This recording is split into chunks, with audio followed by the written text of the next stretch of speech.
রাসূল পাক সাল্লাল্লাহু আলাইহি ওয়াসাল্লাম জিহাদের ময়দানে সাহাবায়ে কেরামদেরকে প্রস্তুত করছেন জিহাদের জন্য। সাহাবীরা তৈরি হয়েছেন, লড়াই হবে মুতার প্রান্তরে। 3000 সাহাবীকে রাসূল রিক্রুট করলেন।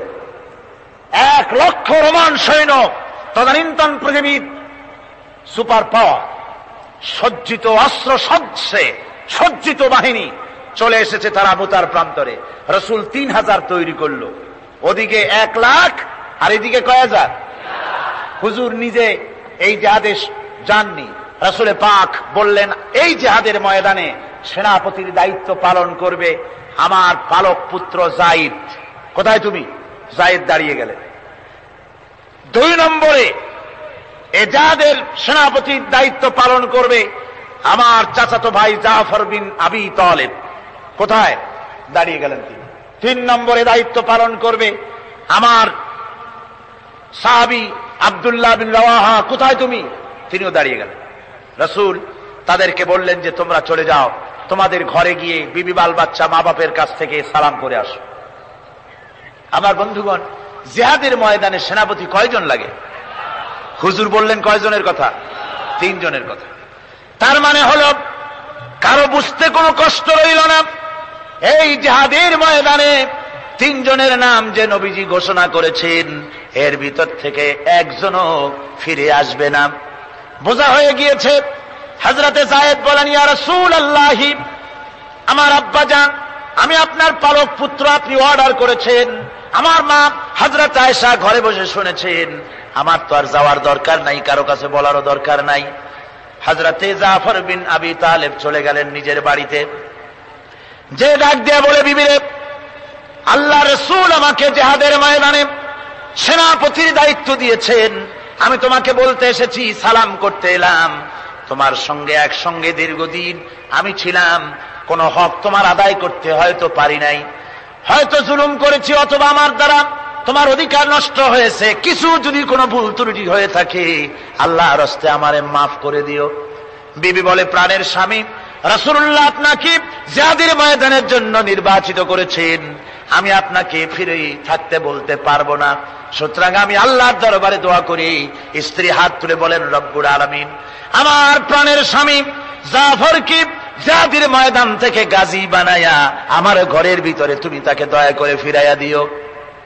হযরতে জাফর তরবারির উল্টা পিঠ দিয়া স্ত্রীর হাতের উপরে মৃদু আঘাত করলেন আর বললেন, বিবিরে, উল্টা দোয়া করো না, উল্টা দোয়া তোমার আল্লাহর দরবারে কবুল হবে না।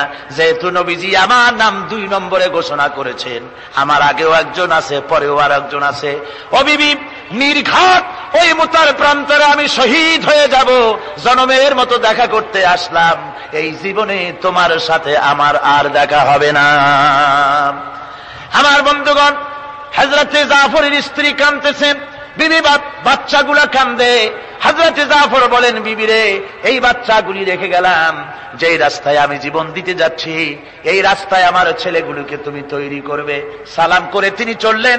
বিবি কাঁটা কবুতরের মতো জমিনে ছটফট করতেছে, কাঁদতেছি, আর পিছনে পিছনে ছোট্ট ছোট্ট ছেলে মেয়েগুলি আব্বা আব্বা বলে চিৎকার মেরে দৌড়াতেছি। হযরতে জাফর একবারও পিছনের দিকে তাকায় দেখলেন না কারা কান্দে। হযরতে আব্দুল্লাহ বিন রাওয়াহা তিনি চলে গেলেন বাড়িতে।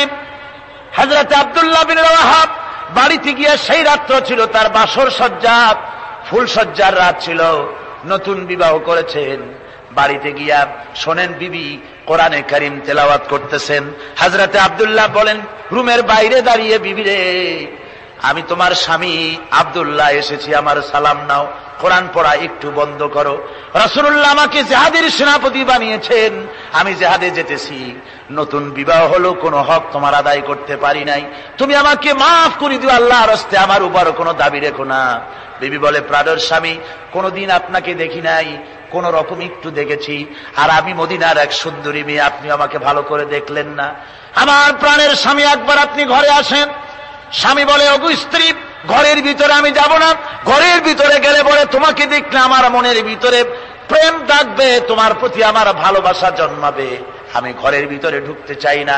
স্ত্রী বলে, প্রাণের স্বামী ঘরের ভিতরে যদি আসেন, আল্লাহর কসম আমি কোনো প্রেম নিবেদন করব না, আমি শুধু প্রাণ ভরে আপনার চেহারাটা একটা বার আমি শুধু দেখে রাখতে চাই, যাতে করে কিয়ামতের দিন লক্ষ কোটি কোটি মানুষের ভেতরে আপনাকে আমি স্বামী বলে যেন চিনে নিতে পারি। হযরত আব্দুল্লাহ বলেন, ওগো স্ত্রী, যদি এই ইরাদা তোমার হয় আর যদি তুমি ধৈর্য ধারণ করে থাকতে পারো, তাহলে কিয়ামতের দিন আল্লাহ রাব্বুল আলামিন আমি যার জন্য জান দিতে যেতেছি ওই মাবুদ মেহেরবান জান্নাতের ভেতরে তোমাকে আমাকে স্বামী স্ত্রী হিসাবে পরিচয় করাইয়া দিবেন। 3000 সৈন্য নিয়ে সাহাবায়ে কেরাম আর এই সেনাপতি সব চললেন। মুতার প্রান্তরে লড়াই হলো। এই লড়াইয়ের ময়দানে হযরতে যায়েদ অনেকগুলি কাফির সৈন্যকে জাহান্নামে পাঠিয়ে দিয়ে তিনি নিজেও শহীদ হয়ে গেলেন। এবার জাফর হাতে তরবারি আর এক হাতে ঝান্ডা নিয়ে এগোচ্ছেন সামনের দিকে। কাফেরেরা হযরত জাফরকে ঘিরে ফেলে দিল। আমার বন্ধুগণ, কাফেরেরা ঘিরে ধরে তরবারির আঘাত করলো জাফরের ডান হাত কেটে ঝুলে পড়ল। হযরত জাফর এবার বাম হাতে তরবারি উঁচু করে ধরেছেন, এবার বাম হাতে কোপ দিল ওরা।